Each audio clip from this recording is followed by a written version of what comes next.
자, 그러면 여러분 90페이지 펴시고요. 그러면 이제 부가가치세 과세 대상을 알아보도록 하겠습니다. 예, 부가가치세 과세 대상.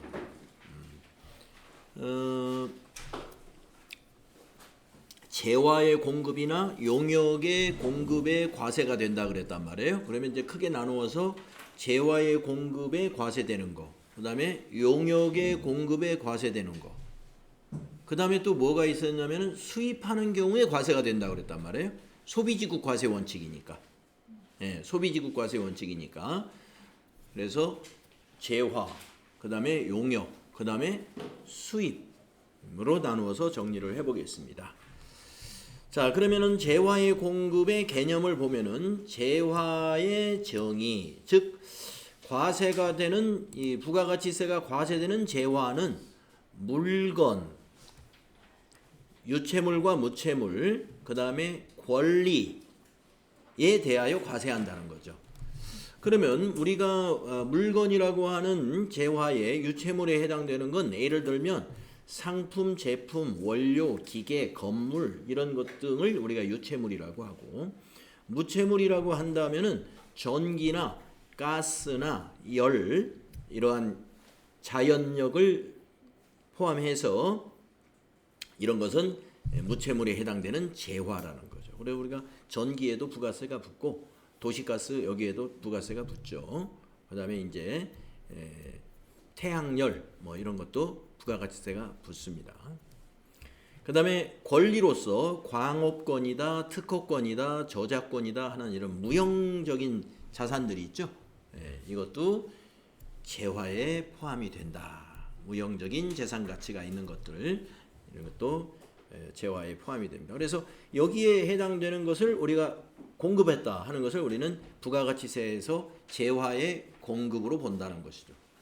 그러면 공급이라는 말은 이제 뭐냐? 제가 이제 판매라고 보시면 된다라고 했었는데 설명을 이렇게 합니다. 부가가치세법에서 공급이란 계약이나 법률상 모든 원인에 따라 재화를 인도하거나 양도하는 거다. 그러니까 우리가 재화를 판매하면 인도하거나 양도해야 되죠. 그래서 재화를 인도하거나 양도하는 것을 공급이라고 정의하고 있어요. 자, 그러면 우리가 일반적인 재화의 공급은 어떤 것들이 있느냐? 매매거래, 가공거래, 교환거래, 그 다음에 경매로 해서 물건을 팔 수도 있죠. 이런 것 등을 우리가 재화의 공급이라고 봅니다. 매매라는 것은 물건을 판매하는 거니까 현금 판매, 외상 판매, 할부 판매, 조건부 판매 이런 다양한 위탁 판매까지 해서 이런 종류들이 있고, 가공거래라는 것은 우리가 그 가공을 해달라고 이렇게 맡기는 것을 말하죠. 자기가 주요자재 전부나 일부를 부담하고 상대방으로부터 인도받은 재화를 가공해서 새로운 재화를 만드는 그러한 가공 계약에 따른 재화의 공급을 우리가 말합니다. 어떤 것들이 가공 있을까요? 가공. 그러니까 뭐 중간 제품 같은 것을 이렇게 인도 받아 가지고 어느 정도 완성을 해서 다시 공급해 주면 그게 재화의 공급이라는 거예요. 가공, 우리가 이제 가공업체라고 그러잖아요. 가공업체. 그 다음에 교환거래도 재화의 공급에 해당이 돼요. 교환이라는 것은 물물 교환을 말합니다. 재화의 인도 대가로서 다른 재화를 인도받거나 용역을 제공받는 거. 여기에도 부가가치세가 과세가 된다. 그 다음에 이제 기타 우리가 공급에는 경매 방식으로 공급하는 것도 있고요. 현금 출자. 현금 출자.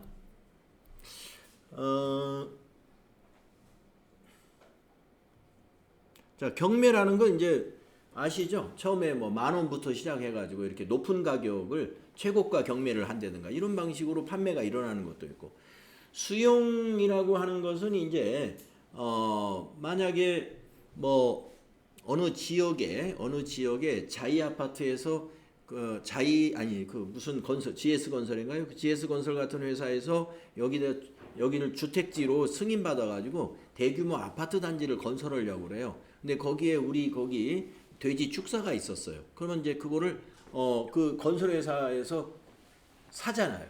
수용.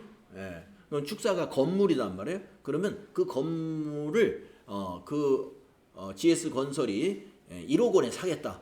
해가지고 우리가 1억 원에 그걸 팔았어요.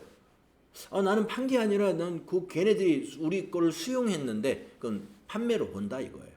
건물에 대한 부가가치세가 과세가 된다. 현물 출자 이것도 마찬가지입니다.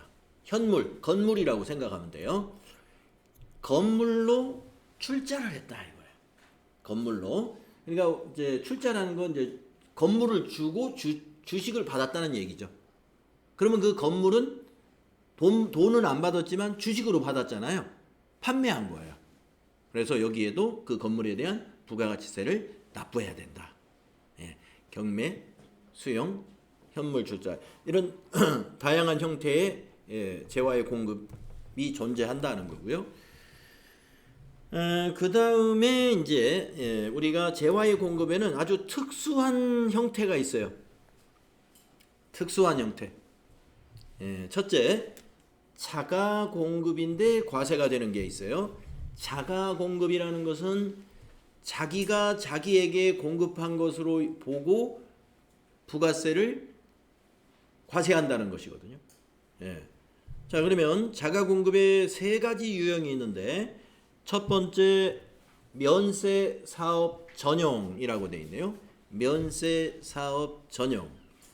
자, 자기의 과세 사업과 관련해서 생산했거나 취득한 재화가 있는데 그것을 자기의 면세 사업을 위하여 사용 소비했다면 공급으로 보고 과세한다. 자, 과세 사업과 면세 사업을 겸하는 사업자의 경우에 이런 일이 있을 수 있습니다.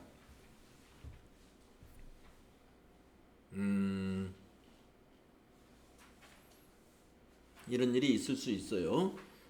자, 그러면은 이제 만약에 제가 그 사업자 등록을 제가 어떻게 했냐면은 컴퓨터 판매 그다음에 및 컴퓨터 교육 이런 사업자를 제가 냈다고 봐요. 사업자 등록을. 그럼 업종이 저한테 두 개예요. 업종이 컴퓨터 판매 하면 도소매업이에요. 도소매업은 과세 사업이에요. 근데 컴퓨터 교육은 면세 사업이에요. 그런 사업자를 우리가 이 겸업 사업자라고 그래요. 과세와 면세를 겸업했다. 주변에 보면 그런 사업자가 많습니다. 아니 그 학원하고 교육을 하는 사업자가 아니라 예를 들어서 마트 같은 데도 겸업 사업자예요. 마트에 보면은 여름에 수박도 팔고 도마도도 팔죠. 그러면 그건 면세거든요. 예, 농산물 면세예요. 근데 거기에 보면은 뭐 과자 팔고 음료수 팔고 그러죠. 그건 과세예요. 그래서 그런 사업자도 겸업 사업자예요. 그다음에 운수업을 하는데 이 땅을 확보해 가지고 시내버스 사업도 하면서 그 옆에 택시 사업도 같이 한다. 예. 반쪽에서 이쪽은 택시 사업장, 바로 옆에가 버스 사업장. 이 운수업 그걸 같이 하면 어떻게 돼요? 어차피 차량 관리하는 거니까 사무실 한 군데서 버스 사업 관리하는 직원 또 여기 택시 사업 관리하는 직원 같이 근무할 수도 있고 또 차에 관한 거니까 그 차 수선하고 이런 기술자들도 뭐 한 조직에서 하면 되고 그래서 그 두 가지를 다 하는 그런 사업자도 있을 수 있죠. 그래서 우리 주변에 그렇게 하는 사업자를 우리가 겸업 사업자라고 하는데 바로 그런 경우에 지금 이와 같은 면세 사업 전용이라는 특수한 공급이 있을 수 있다. 자, 그러면 저의 경우를 예를 들었어요. 아까 제 사업자가 컴퓨터 판매 및 컴퓨터 교육 이렇게 되어 있다고 보겠습니다. 그래서 교육장은 여기 3층이고 판매장은 밑에 2층이 있다고 한번 볼까요? 예. 2층에 제가 컴퓨터 큰 그 판매점을 하고 있어요. 판매점을. 이천에 컴퓨터 판매점 없죠, 여러분들. 네. 아주 옛날에는 그 판매점이 이 이천에도 있었죠. 무슨 뭐 컴퓨터 대리점도 있었고. 통 안 팔립니다. 예. 왜냐하면 뭐 서울이 너무 가깝고, 예. 또 거기다가 또 온라인으로 사기도 하고, 또 하이마트도 있고 뭐 이마트도 있으니까 여기다가 이렇게 대리점 해가지고 경쟁력이 안 되니까 싹 없어진 것 같아요, 지금은. 네. 네, 과거에 한 20, 30년 전에는 있었던 것 같습니다. 자, 저는 이제 두 가지를 합니다. 자, 무슨 얘기냐? 자, 매장에서 판매하려고 컴퓨터를 20대를 삼성전자에서 우리가 매입을 했어요. 100만 원짜리라고 보겠습니다. 그러면 공급가액이 100만 원, 부가세가 10만 원 해서요. 한 대당 110만 원씩 주고 제가 샀어요. 그러면은 제가 이 판매 목적으로 샀기 때문에, 매장에서 판매하려고 샀기 때문에 그 10만 원에, 한 대당 10만 원에 대한 부가가치세는 공제를 받아요. 과세 사업자니까. 그건 과세 사업이니까. 네, 매입세 공제를 받습니다. 그래서 지난 그 1월에 그 컴퓨터를 사가지고 이번 4월 25일 날 부가세 신고할 때 삼성전자에서 컴퓨터 우리가 매장에 들어올 때 납부했던 부가세 공제 싹 받고 그 빼고 세금을 냈어요. 그래가지고 지금 그 컴퓨터 중에서 10대는 팔렸는데 절반이 아직 남아있어요. 2층 매장에. 근데 마침 우리 학원에 2층에 우리 3층에 학원인데, 학원에 컴퓨터를 교체할 때가 됐어. 10대가. 예. 그러면 다른 매장에서 사서 교체할 필요가 있나요? 예. 우리 매장에 재고도 있으니까 그걸 갖다가 교체해야 되겠네요. 예. 그래서 컴퓨터 교육장에 있는 10대를 폐기 처분하고 매장에 있는 10대를 가지고 여기다가 사용을 했습니다. 그게 바로 여기 자가 공급에 해당되는 면세 사업 전용이에요. 그러면 어떻게 해야 되느냐? 자, 그 10대에 대한 매입세 공제를 이미 4월 달에 받았단 말이에요. 4월 25일. 그래가지고 우리가 5월 달에 그 기계를 여기서 올려놨어요. 교육장에. 그러면은 밑에 그 매장에서 우리 컴퓨터 학원 교실로 판매한 걸로 인정이 돼요. 여기서 영업에 쓰는 건데 왜 그럴까? 자, 이 학원은요, 부가세가 발생을 하면 상관이 없습니다. 그래서 그 컴퓨터를 이용해 가지고 여기서 부가가치를 발생을 해서 수강료라고 하는 그 매출액에 부가세가 포함되면 상관없어요. 그런데 여기는 매출액에 부가가치세가 없어요. 우리 학원의 매출에는. 그래서 우리 학원에서 쓰는 그 컴퓨터는 매입할 때 부가가치세를 우리가 그냥 부담해 줘야 돼요. 근데 2층에서 판매한 걸로 사가지고 매입세 이걸 공제를 받았잖아요. 그러니까 면세 사업에 쓰려면은 그 공제 받은 걸 어떻게 해야 돼요? 다시 내놔야 돼요. 그 얘기입니다. 그러니까 엄밀히 보면은 판매한 게 아니거든요. 밑에도 대표자가 나고 여기 학원도 대표자가 나로 돼 있어요. 내 같은 사업장 내에서 용도를 바꾼 거예요. 용도를 매장의 판매 목적으로 컴퓨터를 샀다가 교육 목적으로 바꾼 거예요. 바로 그 이야기입니다. 자, 이제 다시 한번 읽어보면은 이해가 돼요. 자기의 과세 사업과 관련하여 생산학교나 취득한 재화를 자기의 면세 사업을 위하여 직접 사용, 소비한 것은 재화의 공급으로 본다. 이유를 아시겠죠? 그래서 면세 사업 전용하면은 부가세를 납부해야 된다. 거기에 대한 부가가치세를 납부해야 된다.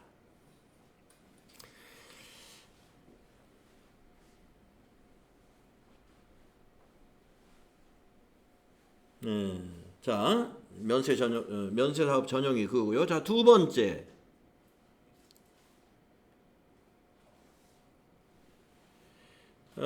개별 소비세에 따른 자동차 구입이나 유지, 임차, 개별 소비세에 따른 자동차 구입, 유지 및 임차 비용이라고 그랬어요. 자, 개별 소비세에 따른 자동차 구입이다. 그럼 무슨 자동차냐 하면은요. 일단 화물차는 다 제외. 승합차도 제외. 승합차와 화물차 빼고 승용차. 그러면 8인승 이하예요. 그리고 배기량으로 1000cc 초과. 예, 거기에 해당되는 차를 우리가 개별 소비세법에 따른 자동차라고 볼 수 있습니다. 즉 개별 소비세가 과세되는 자동차예요. 그거를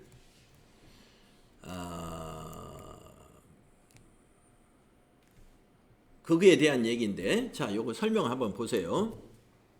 이게 무슨 말이냐? 과세 사업을 위하여 생산 취득한 재화를 제1조 2항의 3호에 따른 자동차 구입, 유지 및 임차. 아까 그 제1조 2항이 바로 개별소비세법에 따른 그 자동차입니다. 바로 승용차를 말하는 거예요. 거기에 따른 자동차 구입 및 유지, 임차를 위하여 사용하면 재화의 공급으로 본다.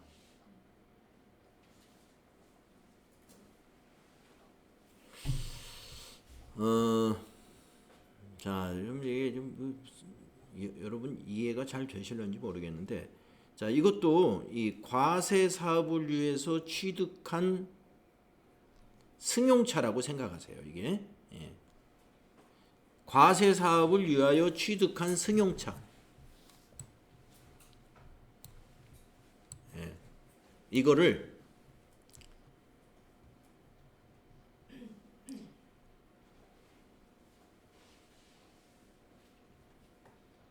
비영업용으로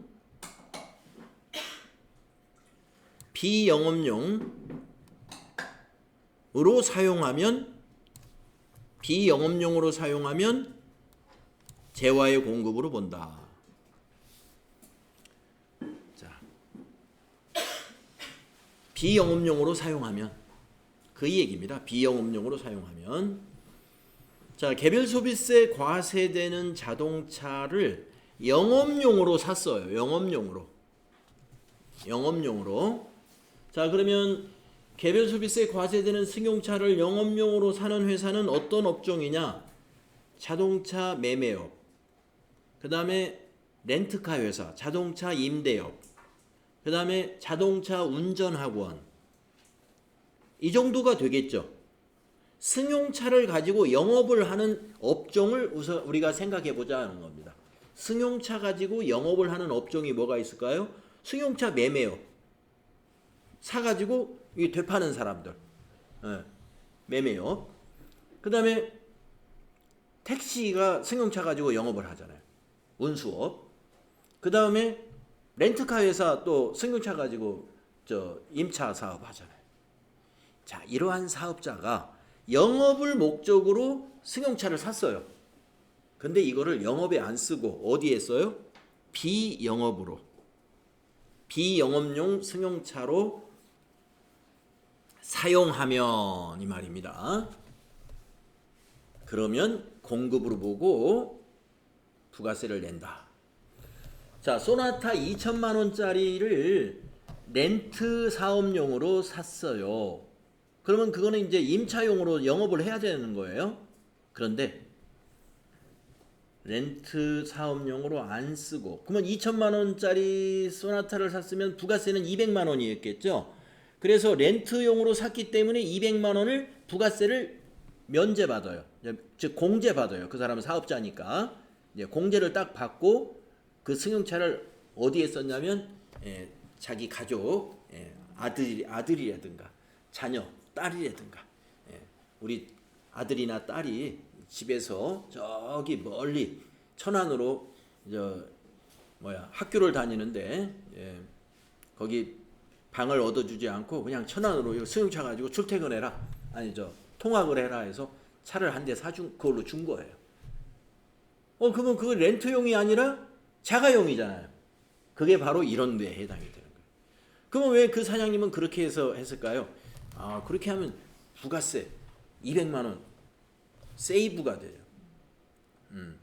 개인이 사면 부가세 포함해서 그냥 내야 돼요. 근데 나는 렌트가 사업자예요. 그러니까 슬쩍 그렇게 할 수도 있겠죠. 그렇게 하면 안 된다 이겁니다. 그렇게 하면은 그거는 부가세를 어떻게 해야 돼요? 다시 내야 돼요.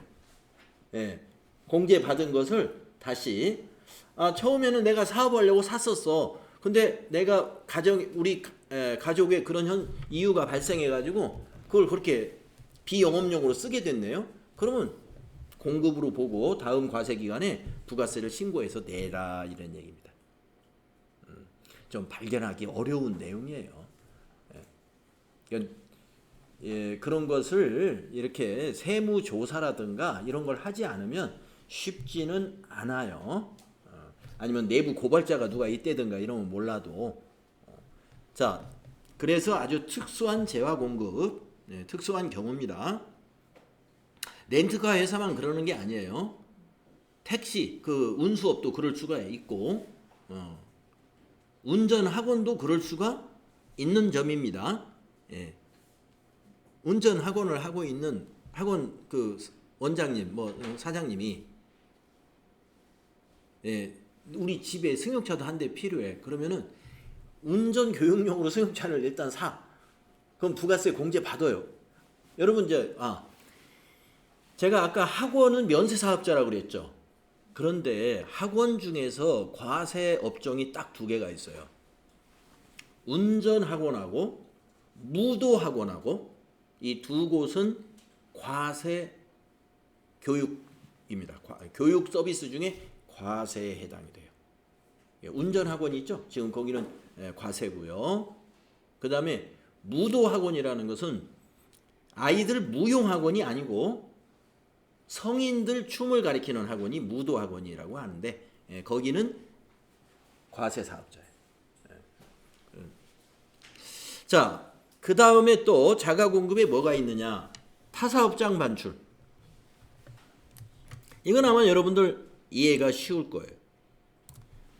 아까도 사업장 얘기하다 이 얘기를 했었는데, 자, 공장이 이천에 있습니다.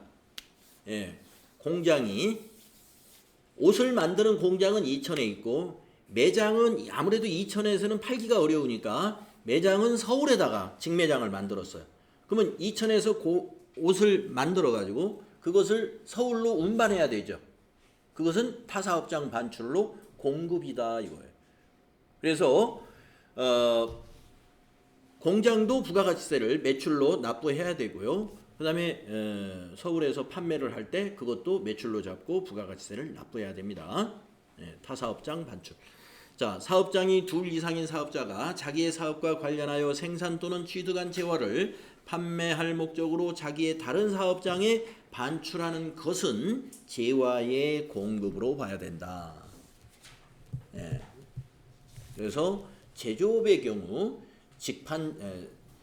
직접 판매가 일어나는 직판장을 만약에 가지고 있다 그러면 다 여기에 해당돼요. 공장에서 생산해 가지고 판매장으로 옮기잖아요. 그러면 세금계산서 발급해야 되고, 왜냐면 두 군데가 다 사업장이니까. 공장도 사업장, 매장도 사업장. 그래서 공급받는 자를 매장으로 하고 공급자를 공장으로 해가지고 세금계산서 발급도 합니다. 하지만 자가공급에서 면세사업 전용이나 또는 비영업용 승용차에 대한 과세사업에 사용할 승용차를 비영업용으로 전환했을 때 이런 때는 세금계산서 발급은 의무가 없어요. 이건 실제로 어떤 사업장 간의 거래가 아니니까 세금계산서 발급은 이거는 안 합니다만은 부가세는 납부를 해야 되고 요 밑에 있는 것은 세금계산서까지 발급을 해야 되는 그런 내용입니다. 자, 여러분 자가공급의 세 가지 유형 이해되셨죠? 이거 아주 특수한 재화의 공급이에요. 그 다음에 특수한 공급이 두 번째 개인적 공급도 과세가 돼요. 개인적 공급이라는 건 뭐냐? 내용을 보시면 이해가 될 거예요. 사업자가 자기가 생산 취득한 재원을 사업과 직접적인 관계없이 자기의 개인적인 목적이나 그 밖의 다른 목적을 위하여 사용 소비하거나 그 사용인 또는 그 밖의 자가 사용 소비한 것으로 사업자가 그 대가를 받지 아니하거나 시가보다 낮은 대가를 받는 경우 재화의 공급으로 본다. 자, 사업자가 사업과 관계없이 개인적으로 사용했다 이런 얘기입니다. 자, 제가 이제 컴퓨터 매장을 한다고 그랬어요. 컴퓨터 매장을 합니다. 그래서 아까 말씀드린 대로 컴퓨터를 20대를 사가지고 10대는 팔고 10대 재고가 있는데 마침 우리 자녀가 있는데 지금 이제 나하고 같이 살고 있는 자녀가 있는데 자녀가 컴퓨터가 다 이제 너무 오래돼가지고 바꿔달라고 그래요. 그래서 우리 매장에 있는 거 그래 이거 갖다가 써 하고 내가 퇴근하는 길에 한 대 갖다 주었습니다. 그게 바로 개인적 공급이에요. 아까 학원에서 사용하는 용도하고 똑같아. 왜냐? 그냥 갖다 줬잖아요. 그 판매로 보고 부가세는 돈은 안 받더라도 자녀한테 너 이거 100만 원 부가세 포함해서 110만 원 받는 사람 없죠. 대신에 부가세 10만 원은 다음 부가세 신고 때 같이 신고해 줘야 돼요. 그 이야기입니다. 그 다음에 뭐 자녀한테는 그냥 주겠지만 만약에 아주 가까운 형제가 있다. 그래서 100만 원짜리를 그냥 주긴 그렇고 30만 원만 받았어요. 그러면 30만 원 신용카드로 판매를 했다고 보겠습니다. 동생이 와가지고 그래서 이거 100만 원짜리인데 30만 원만 받았어. 그러면 30만 원짜리 신용카드로 결제하면은 이제 신고는 됐어요. 거기에 부가세가 포함됩니다. 그러면 정상 가격으로 팔았으면 100만 원인데 그 차이가 발생했잖아요. 그 부분에 대한 것도 뭐예요? 사업자 보고 그럼 그 차이에 대한 거 공급으로 보고 부가세를 더 내라 이런 얘기입니다. 원칙은 그렇게 돼 있어요. 근데 그런 것까지 신고하는 사람은 많지는 않겠지만 지금 이 설명이 그거예요. 낮은 대가를 받는 경우, 낮은 대가를 받는 경우, 시가보다 싸게, 개인적으로 싸게 주는 경우를 말하는 거예요. 그럼 할인 행사 같은 건 어떠냐? 그건 상관이 없어요. 행사니까 누구에게나 할인해 주는 거잖아요. 우리가 뭡니까? 물건이 안 팔릴 때는 세일을 하잖아요. 50% 세일 하지 않습니까? 100만 원짜리 정가 붙여놓고 50% 세일. 그런 행사는 그게 세일 가격이 정상적인 공급가예요. 그게 시가예요. 근데 여기서 말하는 낮은 대가는 세일 같은 거 이런 걸 말하는 게 아니고 아까 같이 그런 개인적 사유에 의해서 낮게 받는 것을 말하는 거예요. 자, 그 다음에 또 공급으로 보는 게 또 특수한 공급이 이게 있어요. 사업상 증여. 사업상 증여. 내용을 보시면 압니다. 거래처에다가 그냥 주는 거예요. 그렇기 때문에 사업상 증여예요. 자, 사업자가 자기가 생산 또는 취득한 재화를 자기의 고객이니까 뭐예요? 거래처겠죠? 아니면 불특정 다수에게 증여하는 경우에 재화의 공급으로 본다. 즉 부가세를 내야 된다 라는 얘기입니다. 증여, 그냥 줬다는 거예요. 그래도 부가세는 내야 된다. 다음에 네 번째, 폐 없이 잔존재화. 자, 제가 컴퓨터 매장을 했는데 너무 경기가 안 좋고 제가 팔 자신이 없어. 더 이상. 이제 컴퓨터 매장을 도저히 할 자신이 없어요. 그러면 이제 접어야죠. 그게 폐업이죠. 근데 컴퓨터를 아까 그 10대 재고 중에서 어떻게 5대는 세일해서 팔았는데 나머지 5대는 정말 못 팔았어요. 그리고 그냥 폐업 신고했습니다. 그러면 나머지 5대는 내가 사용한 것으로 하고 부가세를 내야 돼요. 그게 폐업 시 잔존재화입니다. 5대 남아있는 거 왜 내야 될까요? 거기 매입세 공제를 다 받았단 말이에요. 5대분에 대해서. 근데 아직 안 팔았어요. 폐업해버렸어요. 그러면 사업자가 소비한 것으로 보고, 즉 사업자의 개인적 공급이나 이렇게 자기가 소비한 것으로 보고 과세한다. 자, 내용을 보시면 폐업 시 잔존재화는 사업자가 폐업할 때 자기가 생산했거나 취득한 재화 중 남아있는 재화는 자기에게 공급한 것으로 본다. 네, 자기에게 공급한 것으로 본다. 네, 그래서 지금 여기 특수한 재화의 공급 4가지가 있잖아요. 일반적으로는 이거는 거래라고 볼 수는 없는 거예요. 일반적으로는 우리가 정상적인 공급은 아닌데 굉장히 특수한 얘기입니다. 그래서 이러한 특수한 공급을 다른 말로 간주 공급이라고 하니까요. 혹시 이론 부가가치세 이론에서 간주 공급이다라는 말이 나오면 지금 4가지 정리했던 이 특수한 공급을 떠올리면 됩니다. 우리가 이제 용어의 순화라고 그래가지고 용어를 이렇게 좀 바꿨어요. 옛날에는 그냥 옛날 부가가치세 이론 교재를 보면 그냥 간주 공급 이렇게 해놨어요. 간주 공급, 공급으로 간주하는 거래다라는 뜻인데 지금 이제 특수한 재화의 공급이라고 이렇게 그 순화시킨 거의 용어를 사용합니다만은 그래도 이게 쉽게 안 없어져요. 지금도 간주공급이라고 하고 있기 때문에 겸용해서 쓰니까 간주공급은 뭐다? 특수한 재화의 공급을 과거에 우리가 사용했던 것이다. 자, 4가지 유형이 있었습니다. 자, 4가지 유형 중에서 또 하나 기억해야 될 거. 아까 제가 중간에 말씀드린 이 4가지 유형 중에서 다른 거는 세금계산서 발급 의무가 없어요. 그런데 사업장, 타사업장 반출, 아까 얘기했던 공장에서 직매장으로 반출이라는 건 이동시켰다는 거예요.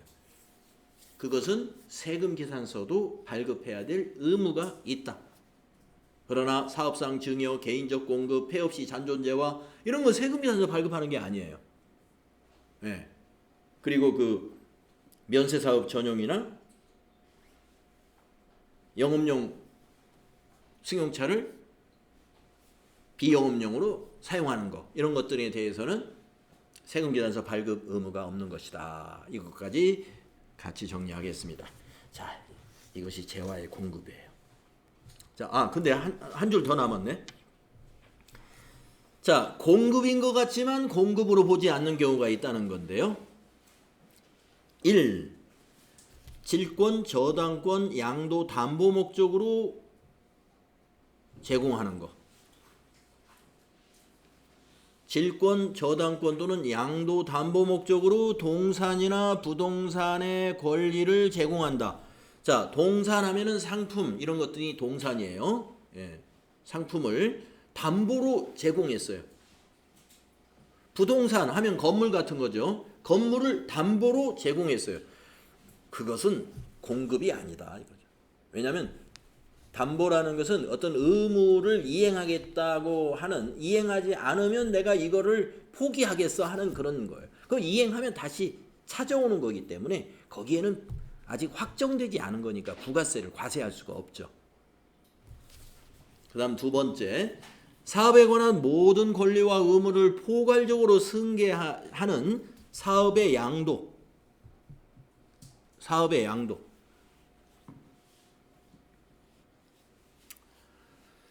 네, 괄호 속에 단 사업의 양도에 대하여 대리납부 제도에 따라 그 사업을 양수받은 자가 대가를 지급하는 때에 부가가치세를 징수하여 납부한 경우는 제외한다 라고 되어 있는데, 일반적으로 사업의 양도에 대해서는 우리가 공급으로 보지 않는다는 겁니다. 네. 자, 아까 제가 폐업을 해버리면 폐업 시 잔존재화에 대해서 공급으로 인정을 해서 부가세를 제가 내야 되죠. 자, 그런데 지금 컴퓨터 매장을 저는 도저히 못 하겠는데 내 친구는 할 수 있다. 네. 그거 나한테 좀 넘겨줘. 사업을.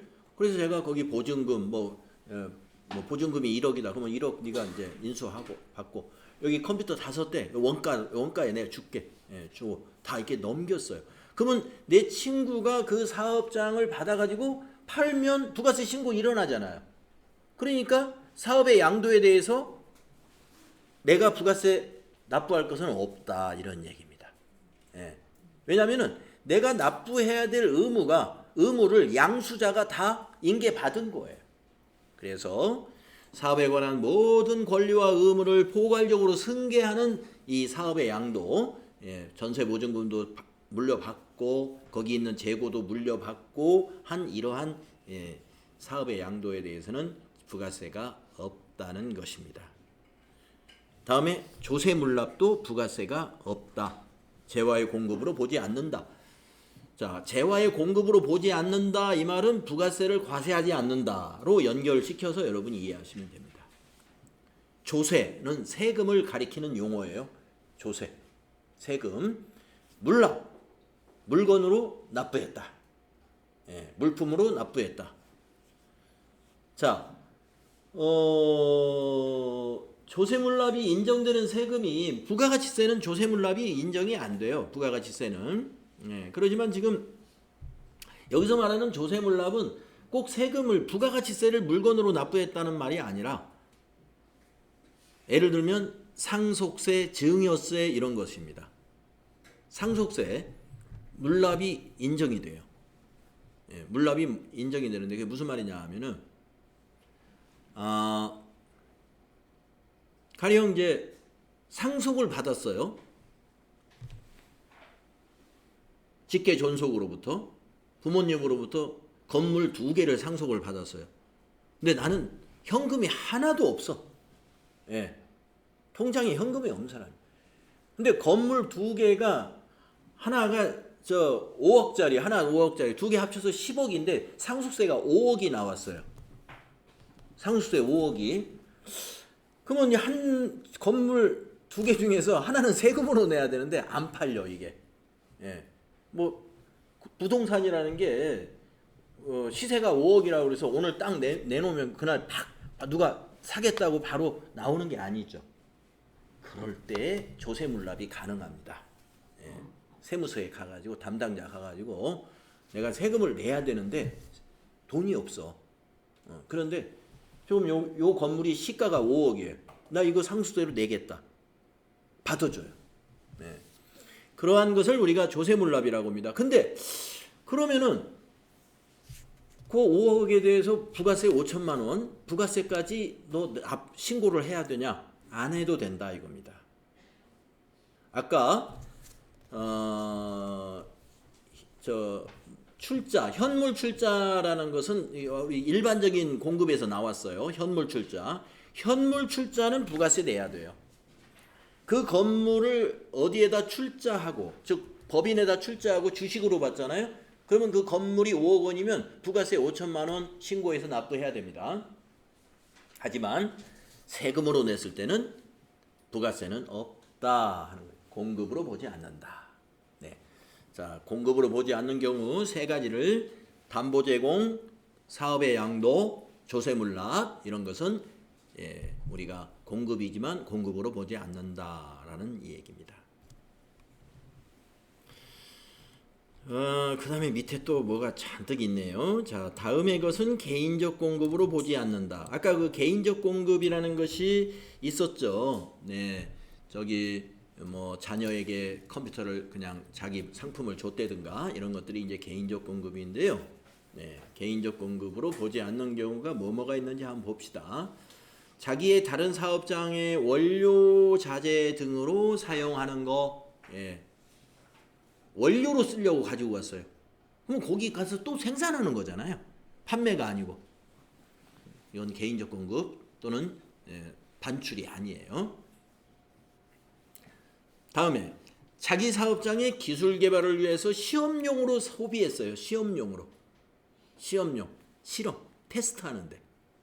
이것도 부가세 없어요. 공급으로 보지 않고 또 수선하는데 사용했어요. 수선. 부속이 없어가지고 그걸 뜯어가지고 부속으로 썼다는 거예요. 그렇다면 공급이 아니다. 그다음에 사후 무료 서비스 제공을 위하여서 사용했어요. 교환. 여러분들 이제 우리가 판매할 때 고장나면 새 거로 바꿔드리겠습니다. 그건 공급이 아니라는 거죠. 고장난 거 받고 이거 새 거로 준 거니까 거기에는 공급이 아니다. 그 다음에 불량품 교환 또는 광고 선전을 위하여 상품 진열 등을 목적으로 자기의 다른 사업장으로 반출했다. 판매 목적이 아니라 진열 목적. 이것도 개인적 공급으로 보지 않습니다.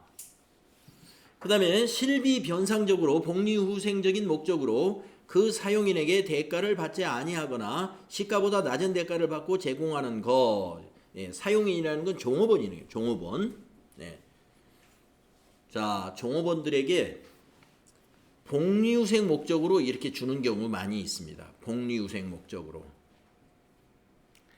공짜로 주기도 하고 시가보다 낮은 가격으로. 우리 회사가 만약에 옷을 만드는 회사다. 운동복을 만드는 회사인데 종업원들에게 운동복을 좀 더 싸게 줄 수 있죠. 이런 것들.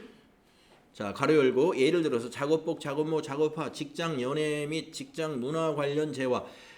옷을 만드는 회사는 우리 회사의 유니폼이라든가 이런 걸 어떻게 해요? 우리 회사에서 그냥 만들죠. 만들 수 있죠. 디자이너도 있고 기계가 다 있으니까. 만들어가지고 우리 직원들한테 사용인들에게 그냥 무상으로 줬어요. 이것은 괜찮다. 공급이 아니다. 이거. 그리고 복리후생 목적으로 쓰는 거 1인당 연간 10만 원 이내에 뭐 창립기념일 이런 선물 등으로 주는 거, 추석날 선물, 설날 선물, 이렇게 경조사 선물 이런 것으로 주는 건 1인당 연간 10만 원 범위 내에서 공급으로 보지 않고 있다. 이런 것 등이 있습니다. 네. 네. 그 다음에 또 그 밑에 증여로 보지 않는 거. 아까 거래처에다가 그냥 주면은 증여라고 그랬어요. 그래서 부가세를 납부해야 된다 그랬는데 견본품은 증여가 아니다 이거예요. 견본품. 견본품이라는 건 우리가 우리 물건을 뭡니까 판매하려면 일단 이런 물건이 있다는 걸 써보라고 줘야 될 거 아니에요. 그래서 이제 그 샘플을 우리가 견본품이라고 그래요. 그거는 우리가 과세하지 않는다. 증여로 보지 않고요. 그 다음에 주된 거래인 재화의 공급의 대가에 포함되는 거. 주된 거래의 공급에 자연히 포함된다라는 것이죠. 그러니까 부속품 같은 거예요. 이걸 팔면 이건 당연히 따라가는 거예요. 그런 건 공급이 아니다. 공급 대가에 포함되는 거. 예를 들어 보겠습니다. 주된 거래인 재화의 공급 대가에 포함되는 거라는 건 뭐냐면은 자, 책. 백과사전. 요즘은 뭐 인터넷이 있어가지고 백과사전이 잘 팔리는지는 모르겠는데 책은 면세 제화입니다. 책이 면세 제화예요. 자, 백과사전 2만 원짜리가 있다고 보겠습니다. 근데 그 책에는 그 백과사전에 그 이제 백과사전이라는 거 온갖 여러 가지 것들이 다 들어 있잖아요. 그러니까 그거를 보조 자료로 이제 영상 자료가 그 안에 들어 있어요. 만약에 백과사전에 3.1운동에 대한 설명이 있다. 그러면 3.1운동을 영상으로 만들어 가지고 DVD를 거기다 제공한단 말이에요. 만약에 역사 백과사전이다 그러면 3.1운동만 있겠어요? 네. 무슨 뭐 60항쟁, 5.18 무슨 운동, 뭐 무슨 운동 이런 거를 영상 제작한 것들을 DVD로 만약에 끼워준다. 그러면 그 DVD는 음반에 해당이 돼가지고 그건 과세예요. 과세. 그랬을 때 우리가 그러면은 그게 주된 거래가 뭐냐를 가지고 판단하거든요. 주된 거래가 책이에요. 그러면은 거기 책하고 그 DVD하고 포함해서 2만 원이라고 봤을 때 그냥 책 거래로 봐요. 그래서 그걸 전부 다 면세로 보는 겁니다. 그렇게 보듯이 여기서도 주된 거래인 재화의 공급에 포함되는 것은 공급으로 안 본다 이 말이죠. 그거는 과세가 되는 DVD를 과세라고 보지 않는다. 책에 포함된 걸로 그냥 본다. 이런 뜻입니다. 자, 그 다음에 세 번째, 자기 적립 마일리지 등으로 마일리지만으로 전부 결제를 받고 공급하는 재화. 자기 적립 마일리지만으로 결제를 받고 공급하는 재화. 네, 자기 적립이라는 건 우리 회사에서 적립해준 마일리지. 우리 회사에서 적립해준 마일리지.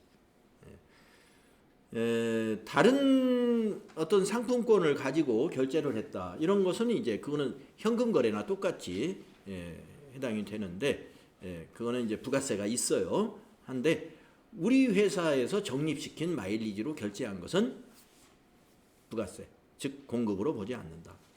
또 특별 재난 지역에 공급하는 물품도 공급으로 보지 않는다. 이게 이제 증여로 보지 않는다. 여기서 이제 증여로 보지 않는 것들, 여기서는 견본품, 견본품 하나 잘 기억하시면 돼요. 견본품은 공급이 아니다. 네, 재화의 공급이라고 하니까 좀 뭐 간단한 것 같지만 이 뭐 특수한 재화의 공급이니 또 개인적 공급으로 보지 않는 또 개인적 공급이 있고 말이죠. 이럴 거 다 따지니까 약간 복잡하네요. 그죠? 자, 좀 쉬었다가 다음 시간에는요. 용역의 공급, 그 다음에 수입, 이 두 가지 살펴보도록 하겠습니다. 쉬었다 하겠습니다.